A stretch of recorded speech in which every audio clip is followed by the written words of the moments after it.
શ્રી વલ્લભા ગિરિરાજ શ્યામ સુંદર શ્રી અમને શ્રી ગુસાઈજી ગોકુલ દાવ દયા શ્રી નવનીત પ્રિયા अपने माथे विराजता सेव्य स्वरूप की जय। बधाई वैष्णव ने जाजा करी जय श्री। तारी एक एक पल जाय लाखनी तो मारा रे जपीले मारा श्यामनी। 4 દિવસથી વ્રજમાં આવ્યા છે ને, 1 મિનિટ રેખો બધાને ગોઠવાઈ જાય તો 4 દિવસથી વ્રજમાં આવ્યા છે। મંગળ, બુધ, ગુરુ અને આજે મારી ગણતરી બરાબર છે ને? ખોટી હોય તો કહેજો। મારા વાલા ઘરે 4 દિવસમાં આટલું ભગવત નામ લેવાય? આટલો સત્સંગ થાય? આટલી વલ્લભની સન્મુખ રહેવાય? તો અહીંયા આનંદ છે। ઘરે જઈએ ને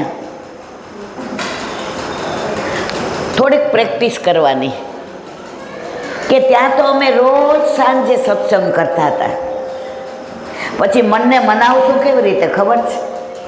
પણ ત્યાં તો ઈલાબેન હતા, અહીંયા કોણ કરે? થાય કે નહીં? યુટ્યુબ ચેનલ તો છે,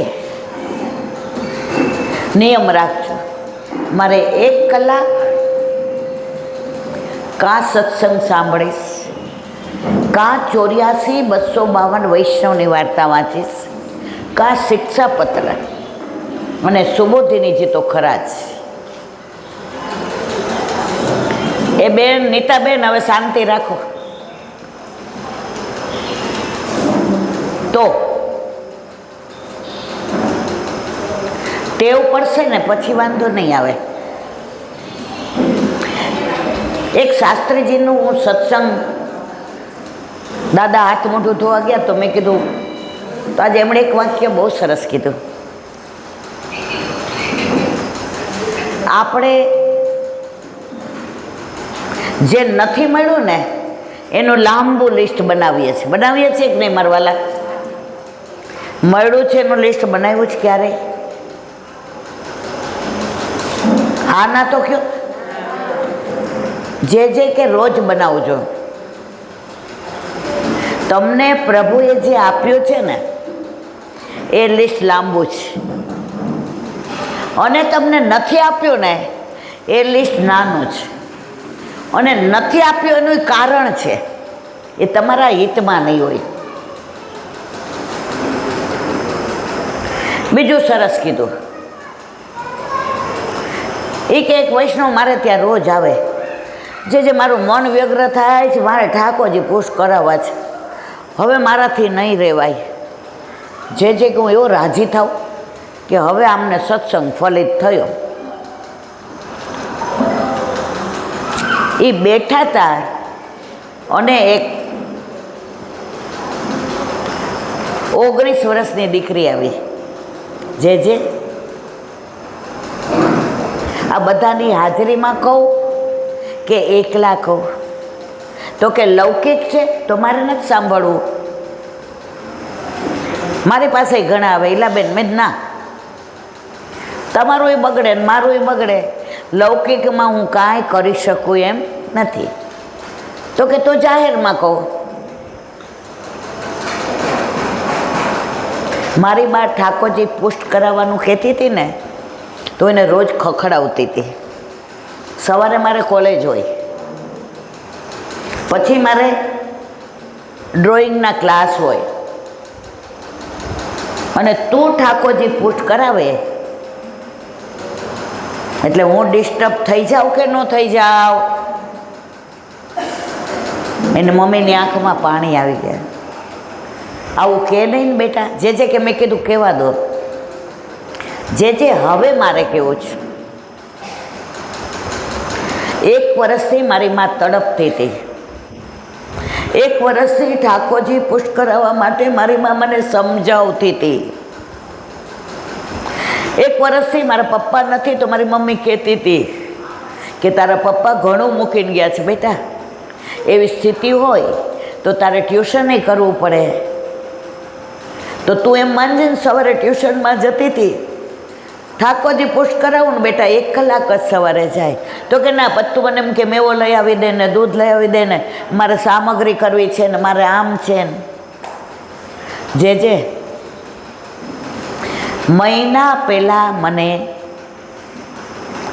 ચેસ્ટનું કેન્સર આવ્યું. સમજાય છે મારી વાત? ડૉક્ટરે કીધું 1 વર્ષ સુધી રોજ પહેલાં સ્ટેજમાં છે એટલે રેડિયેશન કે નહીં લેવું પડે, પણ 8 થી 9 અહીંયા મારી નિગાહમાં ઇન્જેક્શન લેવા આવવું પડશે.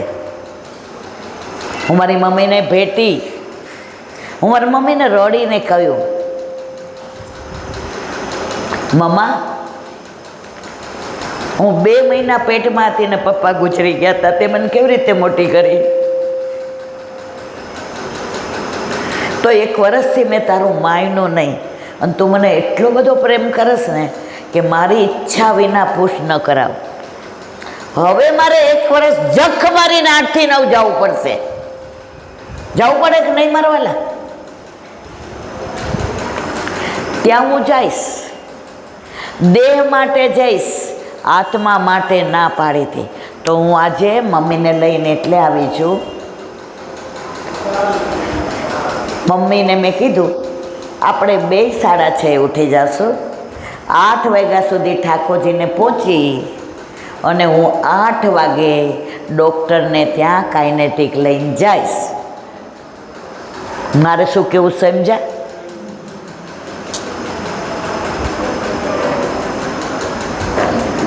આ વાત આજે હું વાંચી એટલે મેં કીધી. હવે તાલવનનું આવી ગયું. દાદાની બહુ ફરિયાદ છે કે જ્યાં જઈએ છીએ ત્યાંનું તો કહેતી નથી અને ક્યાંની ક્યાં પહોંચી જાસ. વાત સાચી છે.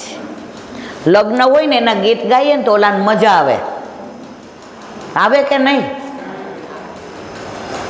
તો આપણે જ્યાં આવ્યા છીએ, જે લીલાસ્થળી છે, જે પ્રભુની રૂપસ્થળી છે, આપણે આ 2-3 દિવસમાં જ્યાં જઈ આવ્યા ત્યાંનું અનુસંધાન કરી અને આજ થોડી જ વાર સત્સંગ કરશું. બધાય સવારના વહેલા ઉઠ્યા જ. મને વાંધો કેમ ન હોય ખબર છે? માણસને માંદું પડે ને તો રોજ 3 ઇન્જેક્શન લેવા પડે. મને તકલીફ થાય એટલે હું 3 વાર સત્સંગ કરું ને તો મને સારું લાગે. એટલે હું નહીં જરાય થાકું.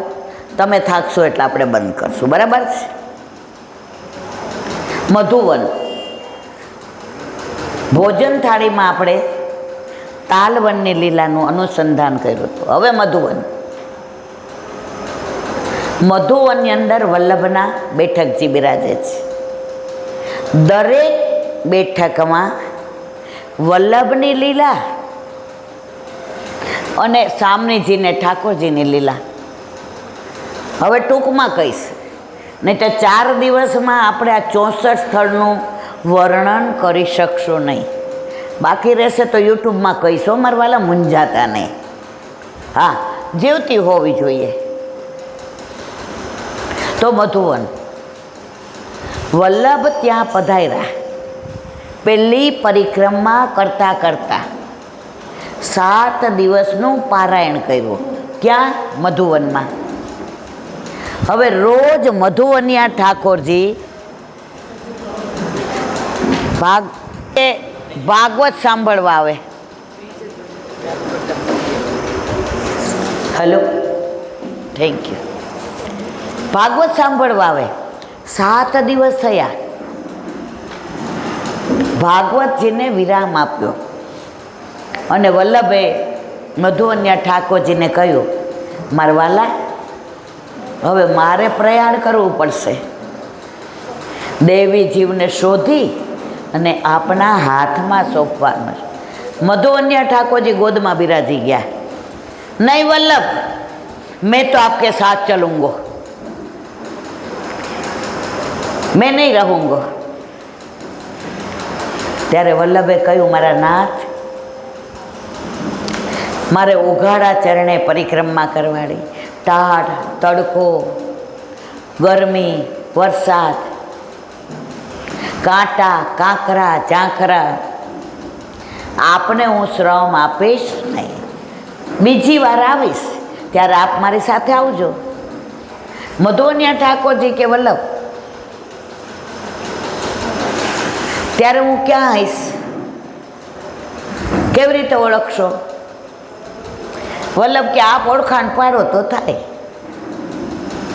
ત્યારે કહ્યું, હું તમને કર્ણાવલમાં, ગોકુળની સામે કર્ણાવલના બેઠક જે છે, કેટલાય દર્શન કર્યા છે મારા વાલા.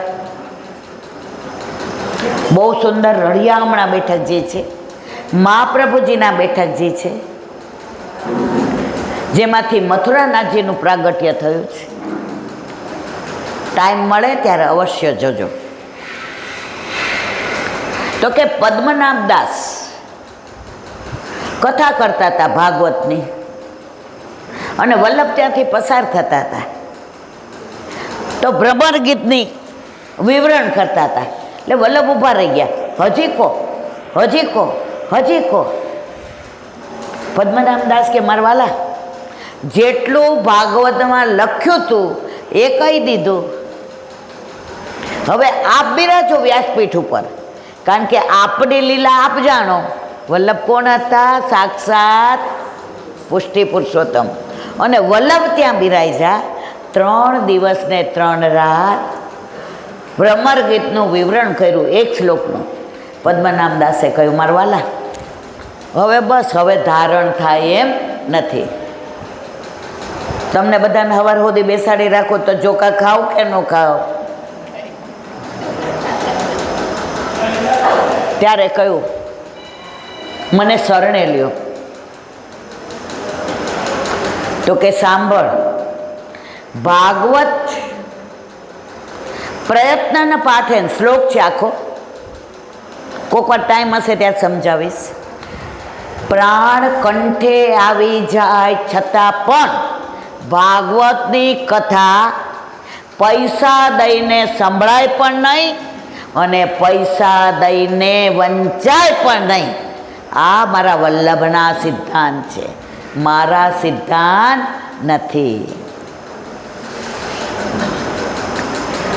તો આ મને વચન આપ તો હું સરને સંકલ્પ કર્યો, મારા વલ્લભ, કોઈ પણ ગ્રંથ, કોઈ પણ પુરાણ, કોઈ પણ મહાપુરાણ આજ પછી પૈસા દઈને વાંચીશ નહીં અને એનું દ્રવ્ય લઈશ નહીં.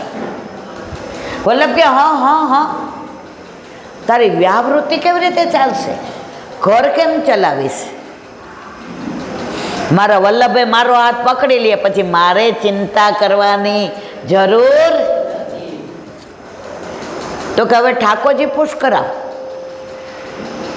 પહેલાં 50 વર્ષ પહેલાં એવું હતું, વૈષ્ણવ આવે શરણે અને બહાર ઊભા રહે, જે રાજ હવે સી આજ્ઞા છે, એટલે સ્વરૂપ સેવા પધરાવે અને બધા સેવા કરે.